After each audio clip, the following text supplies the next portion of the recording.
Grandes noticias para todos los ciudadanos estadounidenses, pues el presidente Biden ha firmado un nuevo paquete económico, el cual está destinado a sorprender y beneficiar al pueblo americano.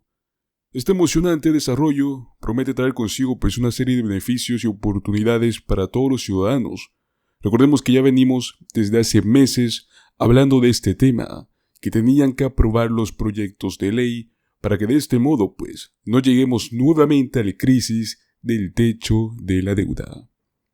Nuevas medidas para fortalecer la economía, nuevas medidas para los programas más importantes en los Estados Unidos, como lo es el Seguro Social. Por ello te recomendamos que te mantengas atento a todos los detalles que vamos a estar hablando en este nuevo video. Te recomendamos que le des un me gusta a este video, te suscribas a nuestro canal, actives las notificaciones para que de este modo nuestra información llegue a ti de primera mano. Pues así es, señores, se evita nuevamente el cierre del gobierno cuando el Senado aprueba un proyecto de ley de financiación de $459 mil millones. Pues el Senado acaba de votar el día viernes pasado para evitar un cierre parcial del gobierno, el cual estaba apenas a horas de comenzar, pues aprobaron una legislación para financiar el 30% del gobierno federal durante los próximos 6 meses, enviándola al presidente Biden para que éste la promulgue.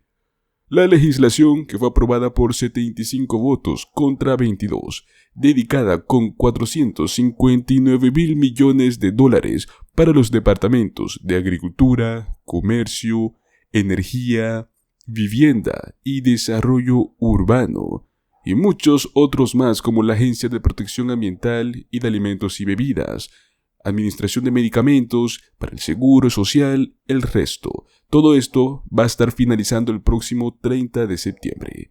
La Cámara ya aprobó esta nueva medida, pero apenas faltan 2 semanas para que se cumpla un plazo mayor y un poco más complicado para el resto del gobierno, incluidos los departamentos de Defensa, del Estado y de Seguridad Nacional. Los negociadores aún están muy alejados sobre los montos de gasto y las disposiciones políticas necesarias para financiar esas agencias. Debido a que ambas partes cooperaron, en este día hemos dado un paso importante hacia nuestro objetivo de financiar completamente al gobierno. Fueron las palabras por parte del líder de la mayoría del Senado, Charles Schumer, en el Pleno del Senado. El acuerdo bipartidista nos da un impulso y un espacio para terminar los proyectos de ley de asignaciones restantes antes del 22 de marzo. Por supuesto, será necesario que ambas partes trabajen juntas para mantener vivo ese impulso. Y es que esta nueva legislación amenaza con verse envuelta en conversaciones más tensas sobre la ayuda estadounidense a países como Ucrania e Israel, y no nos olvidemos de la seguridad en la frontera de los Estados Unidos y México. El presidente Biden, en su discurso sobre el Estado de la Unión del jueves pasado, defendió enérgicamente el envío de decenas de miles de millones de dólares para armas y recursos adicionales a Ucrania, con el fin de luchar contra los invasores rusos. Quiere enviar miles de millones más para Israel, para poder derrotar a esta invasión terrorista y brindar ayuda humanitaria a los civiles desplazados. El presidente de la Cámara de Representantes, Mike Johnson, y los republicanos afirman que quieren aprobar la legislación fronteriza y de inmigración antes de enviar ayuda a sus aliados, y algunos de esos impulsos políticos, afirman los legisladores, que han nublado el panorama de financiación del gobierno. Los miembros del incondicionalmente conservador House Freedom Caucus han argumentado repetidamente que el Congreso no debería financiar agencias que creen que contribuyen a la afluencia de migrantes en la frontera de México.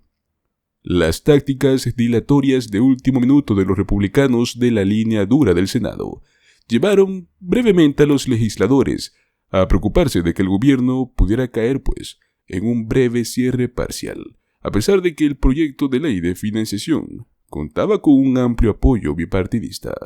Algunos republicanos querían que los proyectos de ley incluyeran nuevas y duras restricciones en la inmigración y reforzaran la seguridad fronteriza entre Estados Unidos y México.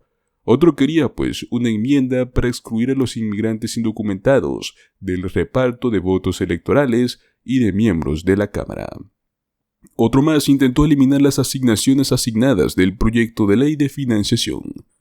Pero con suficiente oposición, el grupo, que incluía a los senadores Mike Lee, Ron Paul, Eric Schmidt, G.D. Vance y Bill Hungerty, podrían haber impulsado el debate después de la medianoche, lo cual provocó, pues, un breve cierre.